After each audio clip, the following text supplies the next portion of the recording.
Anımsız atam sen?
Armanımsın gecem gündüzlerde İltica kılsam sen yüzüm yaş kıgımlarda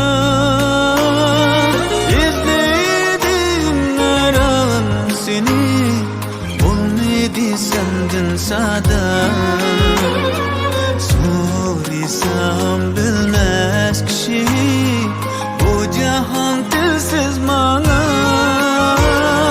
İzledim her an seni olmadı sendin sada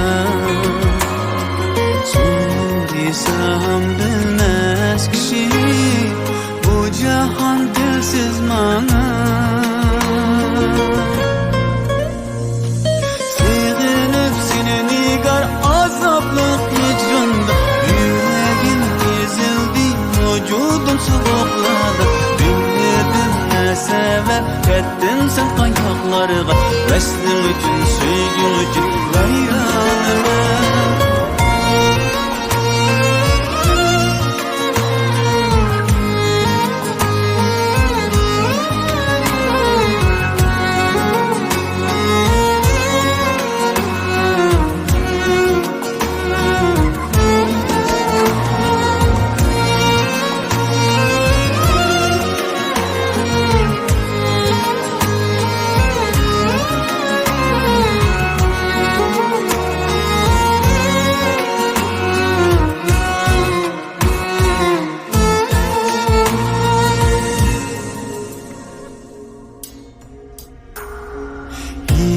Hicranın çölüydüm ben Eslendim bergin haber Umudumda pervanemen Alımda soğudun eser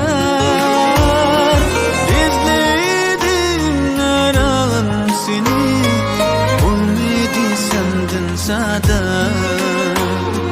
Soruysam bilmez kişi bu cihan dilsiz bana İzledim her an seni olmadı sendin sada Soruysam bilmez kişi bu cihan dilsiz bana Sevinip seni nigar azaplı hicranda Yüreğim ezildi vücudum soğukladı Bilmedim ne sebep ettin sen kayaklarga Veslim için sevgim için gayranıma Sevinip seni nigar azaplı hicranda Yüreğim ezildi vücudum soğukladı Bilmedim ne sebep ettin sen kayaklarga Veslim Vasling üçün, söygün üçün vayronaman. Sevginib seni nigar azaplık hicranda. Yüragim ezildi, vücudum sığırladı. Bilmedim ne sebep gittin sen qayoqlarga. Vasling üçün, söygün üçün vayronaman. Sevginib seni nigar azaplık hicranda. Yüreğim ezildi, vücudum soğukladı. Vasling üçün, söygüm üçün vayronaman.